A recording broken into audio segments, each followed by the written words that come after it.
శారీస్ ప్రతి 10,000 రూపాయల కొనుగోలుపై ఒక గోల్డ్ కాయిన్ ఉచితం. సార్ నేను తెలుసుకున్న ఒక క్వశ్చన్ ఉంది. ఫస్ట్ మీరు బాలరామాయణం ప్రపోజల్తో వెళ్ళినప్పుడు ప్రొడ్యూసర్ గారు కొత్త డైరెక్టరు సరిగ్గా హ్యాండిల్ చేయగలడా లేడా అని డౌట్ పడి ఆయన కొంత ఇబ్బంది పడి మొత్తానికి శ్యాంప్రసాద్ గారి వల్ల ఏదో ఒప్పుకొని సినిమా అంతా అయిపోయినాక ఏదో అనుకున్నానయ్యా అల్లాడించేసావు మామూలుగా తీయలేదు అని చెప్పి అన్నారంటే ఇన్సిడెంట్ జరిగిందా? ఇది ఇలాగేం జరగలేదండి. ఆయనకి ఏంటంటే ఇప్పుడు సొగసుడుతరమ అనే సినిమా తీశాను నేను, అది నా రెండో సినిమా. మూడోది రామాయణం అనగానే పురాణాన్ని హ్యాండిల్ చేయగలడా, కుర్రాడు చాలా యంగ్ కదా నేను. సో ఇంత యంగెస్ట్, ఎందుకంటే వాళ్ళందరూ కేవీ రెడ్డి వాళ్ళతో సినిమాలు తీసిన ప్రొడ్యూసరు ఎంఎస్ రెడ్డి గారు, కమలాకర్ కామేశ్వరరావు గారు. అలాంటిది నేను కుర్రాడు రామాయణం తీసేస్తాను పురాణం అనేసరికి షాక్ అయ్యాను. ముందు ఐడియా నచ్చింది, ఇద్దరు చిన్నపిల్లలతో తీయాలని ఐడియా నచ్చిందయ్యా, కానీ రామాయణం అసలు నువ్వు హ్యాండిల్ చేయగలవా, నువ్వు తీయగలవా అన్న. నేను తీయగలను సార్, తీస్తాను కాబట్టి ఐడియా వచ్చింది నాకు అని అంటే, సరే అయితే నా ఫ్రెండ్స్ కొంతమంది ఉన్నారు, వాళ్ళందరినీ పిలుస్తాను, నువ్వు అసలు రామాయణం కథ చెప్పు మాకు, నువ్వేం తీయాలనుకుంటున్నావో చెప్పు అన్నారు. దాదాపు ఒక 20 మంది కూర్చున్నారు, అందరూ పండితులు, మామూలు కాదు. ఎంఎస్ రెడ్డి గారి బ్యాచ్ మామూలుగా అప్పట్లో మాలకొండారెడ్డి గారు, ఈవెన్ నాకు తెలిసి గుంటూరు శేషేంద్ర శర్మ గారు కూడా ఉన్నారు అనుకుంటాను. అలాంటి వాళ్ళందరినీ కూర్చోబెట్టి చెప్పు రామాయణం అన్నారు. చెమట్లు పట్టేస్తాయి కదా సార్. నేనేంటంటే అప్పటి వరకు రామాయణం అనేది సినిమాల ద్వారా చూసి తెలుసుకున్నదే, కానీ నేను ఎప్పుడైతే రామాయణం థాట్ వచ్చిందో నేను అప్పుడు వాల్మీకి రామాయణం చదివే నేను ఒక ఆర్డర్ రాసుకున్నాను.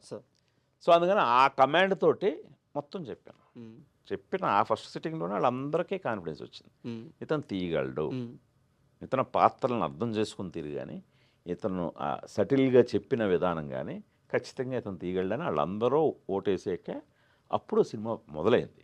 లేకపోతే ఇది చివరంతా అయిపోయిన తర్వాత పరీక్ష కాదు, ముందే పరీక్ష. ఎందుకంటే అప్పట్లోనే 3 కోట్లు ఖర్చు పెట్టామండి నా సినిమాకి, చిన్నపిల్లలతో. 3 కోట్లు అంటే ఇప్పుడు నాకు తెలిసి 90 కోట్లతో సమానం, అంతే కదా. అది. అండ్ ఎన్టీఆర్ గారు, మాస్టర్ ఎన్టీఆర్ అంటే మీ మాస్టర్ ఎన్టీఆర్, మాకు జూనియర్ ఎన్టీఆర్, సడన్గా అనుకోకుండా మీ రైటర్ సంథింగ్ ఎవరో మీ జర్నలిస్ట్ మీ టీం అతను తోట ప్రసాద్ గారు అనుకుంటాను, ఆయన బస్సులో వెళ్తుంటే రవీంద్ర భారతి దగ్గర బోర్డు ఏదో కనిపిస్తే దొరికారంట.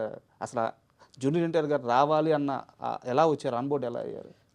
ఆయన కూడా చూసి ఉండొచ్చేమో, కానీ ఎన్టీ రామారావుని ఫైండ్ అవుట్ చేసింది మాత్రం ఎంఎస్ రెడ్డి గారు. అవునా? ఓకే. ఎందుకంటే ఎంఎస్ రెడ్డి గారు ప్రతి ఈవినింగ్ రవీంద్ర భారతిలో ఏమి కార్యక్రమాలు జరుగుతున్నా ఈయనే వెళ్తారు అతిథిగా. సో అలాగా ఆయన అప్పటికే ఎన్టీఆర్ కూచిపూడి ప్రదర్శన ఇచ్చేవాడు, కూచిపూడి డాన్సర్ కదా. అందుకని ఫస్ట్ ఎంఎస్ రెడ్డి గారే చూశారు. ఎంఎస్ రెడ్డి గారు చూసే నాకు చెప్పారు. ఇప్పుడు మీరు చెప్పిన రైటర్ కూడా తను కూడా చూసి ఉండొచ్చేమో కానీ, బట్ ఫస్ట్ చూసి నాకు ఎన్టీ రామారావు పేరు సజెస్ట్ చేసింది ఎంఎస్ రెడ్డి గారే. ఎందుకంటే ఆయన ఆ ఫంక్షన్కి వెళ్ళి ఒకసారి అయితే ఆ పర్టికులర్ ఫంక్షన్ నుంచి వచ్చి చెప్పారు నాకు, ఈరోజు రవీంద్ర భారతిలో వచ్చాడయ్యా ప్రదర్శన, మామూలుగా ఇవ్వలేదు, ఎక్స్ట్రాడినరీ చేశాడు కుర్రాడు ఎన్టీ రామారావు గారి మనవడు, పిలుద్దాం అని పిలిపించారు. ఒకసారి అంటే ఎన్టీఆర్ గారు అల్లరి గురించి చాలామంది చెప్పారు, చిన్నప్పుడు ఎంత అల్లరి చేస్తే చాలామంది చెప్పారు, బట్ మీరు సినిమా అంతా భరించారు, కానీ ఒక్కరోజు మాత్రం చాలా గట్టిగా అరిచేస్తే ఇంక నేను ఈ సినిమా చేయని అలిగి కూర్చున్నాడంట, సందర్భం గుర్తుందా మీకు? అది విల్లు ఏదో చేపించారంట మీరు స్పెషల్గా. అంటే ఇప్పుడు శివధనస్సు ఉంటుంది కదా, ఆ శివధనస్సుని షాట్కు ముందే విరిచేశాడు. షాట్లో విరాలి, షాట్కు ముందే దాన్ని ప్రాక్టీస్ చేస్తూ, అంటే చాలా హైపర్ యాక్టివ్ అతను, అసలు కుదురుగా కూర్చోడు. రాముడి క్యారెక్టర్ కాదు, యాక్చువల్గా హనుమంతుడి క్యారెక్టర్ అవ్వాలి, అంత హుషారు.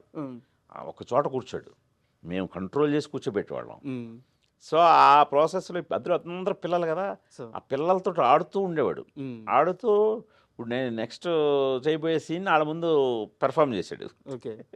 అది విరిగిపోయింది. అది విరిగిపోయేసరికి ఆల్టర్నేట్ లేదు, ఇంకా ఆ రోజు షూటింగ్ ఉండదు. మీరేదో చాలా స్పెషల్గా చేయించుకున్నారంట దాని వరకు. నేనే కాదు, ఎవడన్నా నేను ఆ ప్లేస్లో ఎవడన్నా సరే ఆ షాట్కి అది కావాలి కదా, సో స్పెషల్గానే చేయిస్తాం. సో ఆ స్పెషల్గా చేయించింది కాస్త విరిగిపోయింది. ఇంకా విరిగిపోతే ఆ సీన్ తీయలేం. నాకు మామూలు ఇది అంటే అందరు పిల్లలు కదా, ప్రతిరోజు ఒక్కొక్క రోజు షూటింగ్ తొందరగా ముగిస్తే బాగుంటుంది. మ్మ్. లేకపోతే ఆనతో అలా చెక్కుకుంటూ పోలేం కదా. Sir correct sir. సో అది చాలా శ్రమతో కూడుకుంది. మ్మ్. ఆ రోజు పట్టుకు వాయించాను. నువ్వు అసలు మామూలు ఇది కాదు అంటే అప్పుడు వాళ్ళ మదర్ మెయిన్. సార్. ఆవిడ పెంపకమే, ఆవిడ అద్భుతంగా పెంచింది కుర్రాడిని. సార్. ఈరోజు ఎన్టీ రామారావు అనబడేవాడిని మనం అక్కడ చూస్తున్నాం ఆ స్థాయిలో అంటే వెనకాతల వాళ్ళ మదర్ తీర్చిదిద్దిన విధానం. సార్. ఆ మదరు నేను తిడుతుంటే తన మదర్ దగ్గరికి వెళ్ళిపోయాడు. మ్మ్. మదర్ అలా గమ్మునే ఉంది తప్పితే నన్నేమి మీరు చిన్నపిల్లాడు కదా ఆడికి తెలియకుండా ఏదో ఇరిచేశారు, మ్మ్. ఎందుకు అంత తిడతారు అనలేదు. ఆవిడ అలాగే ఉంది, డైరెక్టర్ గారిని నువ్వు ఇది చేసావు అంతే, అది ఆయన ఏం చెప్తే అది, ఆయన తిట్టినా కొట్టినా పడాల్సిందే సార్. అందావిడ. Great sir. అది మామూలు, అది పెంపకం అంటే. సార్ యుఫోరియా గురించి మాట్లాడుకున్నప్పుడు పేరెంటింగ్ అని చెప్పి ఒక మాట అన్నారు. ఇది రియల్ ఎగ్జాంపుల్. అంతే, అదే ఎగ్జాక్ట్గా మన మన ఇప్పుడున్న సినిమాకి అంతే, కరెక్ట్ కరెక్ట్. సిచ్యువేషన్. కరెక్ట్.